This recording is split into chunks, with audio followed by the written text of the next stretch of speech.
David Aliel, bonjour. Bonjour. Et bienvenue en ce jour particulier.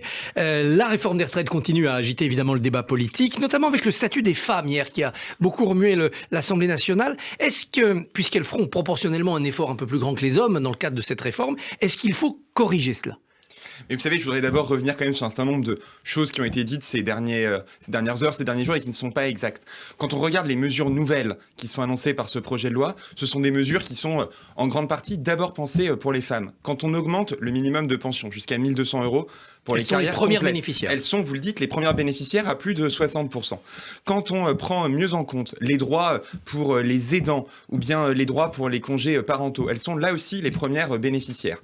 Et quand on ne recule pas l'âge de la décote, celui qui est aujourd'hui fixé à 67 ans, contrairement aux réformes précédentes, elles sont là aussi les premières bénéficiaires parce que cet âge de la décote, il est favorable aux personnes qui ont eu des carrières hachées, interrompues, qui n'ont pas obtenu tout leur trimestre avant l'âge de 67 ans. Et c'est majoritairement le cas des femmes. Et donc c'est dans sa globalité qu'il faut regarder cette réforme. Alors, dans cette globalité, et je précise aussi, parce qu'il y a un certain nombre d'ambiguïtés dans des déclarations qui ont été faites par nos opposants politiques dans les dernières heures, qu'évidemment la durée de cotisation, la règle est la même pour les hommes et pour les femmes, évidemment que la règle est la même en ce qui concerne l'âge de départ pour les hommes et pour les femmes. Mais proportionnellement, comme leur effort pour certaines va être un tout petit peu supérieur, pénalisé, comme disait Franck Riester, est-ce qu'il faut par exemple augmenter le nombre de trimestres qu'on donne aux femmes qui ont eu des enfants ?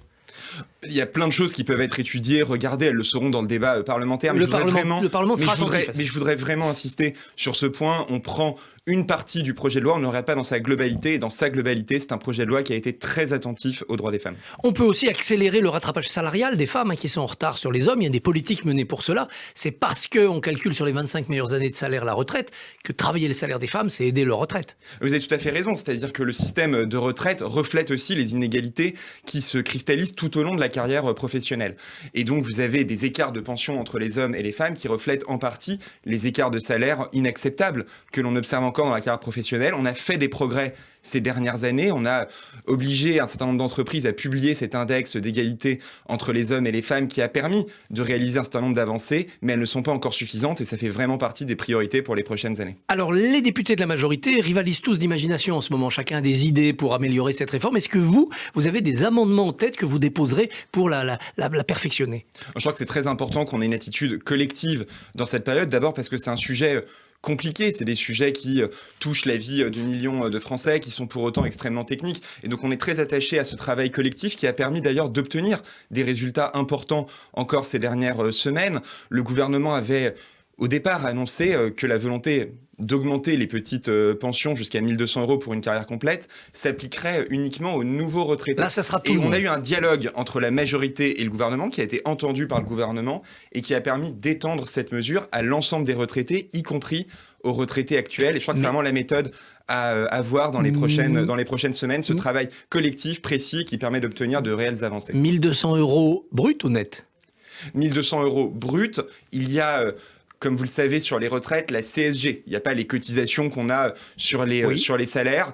Et donc, le brut est proche du net. Il dépend un peu des situations, notamment des revenus, par exemple, de votre conjoint. C'est partie des choses qui seront précisées dans les jours qui viennent. Yael Braun-Pivet considère que ceux qui se sont engagés durablement dans des associations comme bénévoles pourraient mériter des trimestres en rémunération, en quelque sorte. Est-ce que vous soutiendrez cette idée ?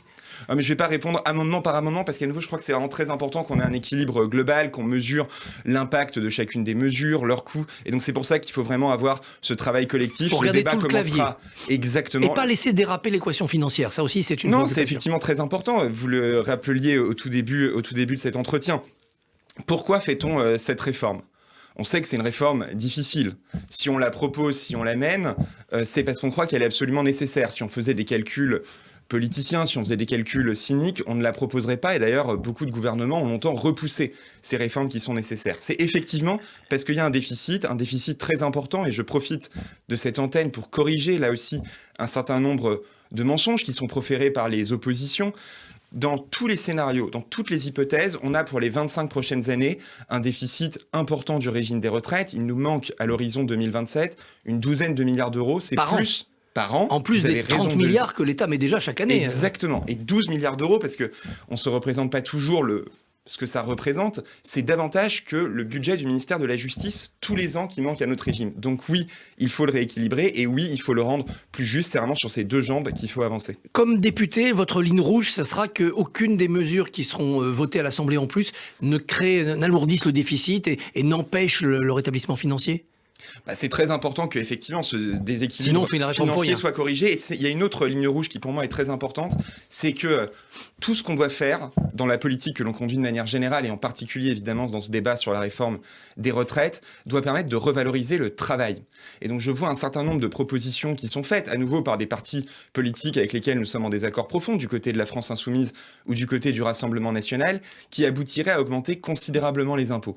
Nous sommes en pleine période de crise inflationniste. On a une colère qui s'exprime sur les questions de pouvoir d'achat. On en débat d'ailleurs souvent sur les antennes de radio, de télévision de ce pays. Tout ce qu'il faut faire doit permettre de revaloriser le travail. Quand je vois certaines forces politiques proposer d'augmenter les charges, les cotisations salariales qui feraient baisser les salaires, je pense que c'est extrêmement dangereux et c'est le contraire de ce qu'il faut faire. Même au MoDem, qui n'est pas dans l'opposition, on entend une petite contribution des entreprises, ça ne cassera pas la dynamique de l'emploi. Alors vous avez raison, il y a eu ces propositions sur la cotisation sur les entreprises. Moi, je crois, et nous sommes au sein de la majorité présidentielle très nombreux à le penser, le gouvernement également, que ça aurait un impact très négatif sur l'emploi. Si on devait financer la retraite à 60 ans, 40 années de cotisation, la proposition de la France Insoumise par une augmentation des cotisations patronales, Gabriel Attal l'a rappelé il y a quelques jours, ça coûterait 1 million d'emplois. Et donc ce serait un désastre social, ce serait un désastre économique, et à la fin ce serait un désastre pour l'équilibre des retraites, puisque moins d'emplois, c'est moins de cotisations, et c'est donc plus de déficit. Et toucher aux 35 heures, travailler un peu plus chaque semaine pour ne pas travailler plus longtemps dans sa vie. Je crois que là aussi, quand on échange avec les chefs d'entreprise, je le fais souvent dans ma circonscription du 15e arrondissement avec les salariés, les 35 heures ne sont plus aujourd'hui un verrou à la création d'emplois. Il y a beaucoup de souplesses qui ont été données. Je crois que c'est vraiment pas la priorité. C'est pas la bonne piste. Au printemps 2020, la majorité de l'époque a voté une réforme des retraites. Elle est passée à l'Assemblée, puis tout a été arrêté par la Covid. C'était la retraite par points. Est-ce que ça pourrait être une idée de ressortir cette réforme par points pour la substituer à la réforme actuelle ? Non, je crois que c'est pas le sujet du moment. Cette réforme avait créé aussi, on s'en rappelle, beaucoup d'incompréhension, beaucoup de craintes. Il y a beaucoup d'éléments de justice qui avaient été mis dans le débat à cette époque, qui sont reprises dans la réforme actuelle. Je vous donne un exemple, la question des régimes spéciaux. Cette réforme prévoit l'extinction d'un certain nombre de régimes spéciaux. La clause du grand-père. Exactement, pour les nouveaux entrants, c'est-à-dire pour les nouvelles personnes qui seront salariées demain des industries électriques et gazières ou bien de la RATP, qui ne bénéficieront plus d'un régime spécial. C'est très important, il y aura les mêmes droits et les mêmes devoirs pour ces salariés en termes de pénibilité, de carrière longue, mais aussi les mêmes devoirs en termes de règles de cotisation ou d'âge de départ. Vous fréquentez vos collègues les Républicains à l'Assemblée nationale, ils vont voter, ils ne vont pas voter, dans quel état d'esprit sont-ils ?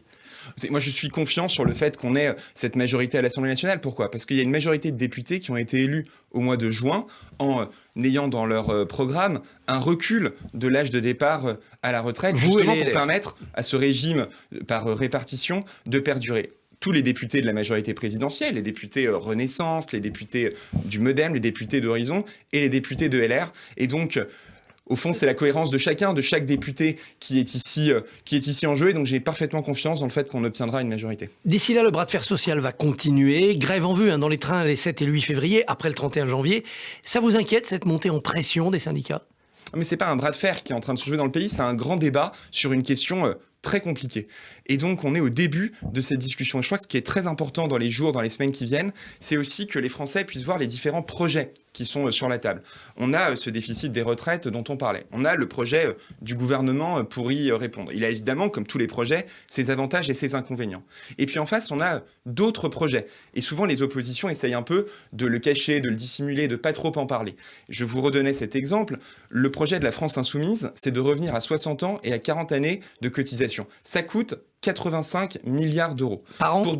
Par an. Pour donner un ordre de grandeur, si on voulait le financer, il faudrait multiplier par 2 l'impôt sur le revenu. Est-ce qu'une augmentation majeure des impôts des charges, des cotisations est ce qui est bon pour notre pays, vu la situation sociale, la situation économique. C'est le débat qu'on doit avoir au Parlement et évidemment dans la presse, dans les semaines qui viennent. C'est très important que ces différents projets soient connus et débattus. Et ce débat, vous souhaitez qu'il soit organisé par l'article 47.1 de la Constitution, c'est-à-dire 20 jours seulement à l'Assemblée, puis on passe au Sénat, même s'il n'y a pas de vote?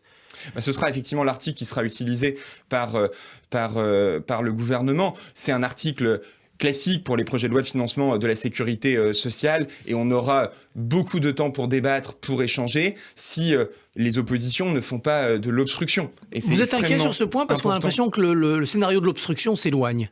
Je m'en réjouis, effectivement. J'ai entendu certaines déclarations qui vont dans ce sens, d'autres qui malheureusement allaient dans l'autre sens. On verra ce qu'il en est. Il est effectivement pour moi très important que l'ensemble du texte puisse être débattu pour que sur tous les aspects dont on parle, depuis l'âge de départ jusqu'aux questions de pénibilité, de carrière longue, d'emploi des seniors, on puisse avoir les propositions des uns et des autres et puis qu'on puisse collectivement enrichir le texte. Le MoDem souhaite une clause de revoyure en 2028 pour voir l'effet de cette réforme dans le temps. Ça vous semble inutile ou ça peut être une bonne idée parce qu'on ne sait pas comment ça va déraper? Mais je vous le dis, dans cette période-là, nous allons travailler de manière très collective. Et donc, nous avons ces débats internes à la majorité. Toutes les plein de propositions peuvent être mises sur la table. Il y aura une réponse collective qui sera donnée. Je crois que c'est vraiment très important qu'on puisse travailler ensemble tous ces sujets parce qu'ils sont inséparables les uns des autres. C'est une cohérence globale et c'est ça qu'il faut pouvoir présenter aux Français dans les semaines qui viennent. David Amiel, merci, bonne journée. Merci à vous. Merci beaucoup Christophe Barbier. Demain 7h45, votre invité sera Laurent Baumel, ancien député du Parti Socialiste.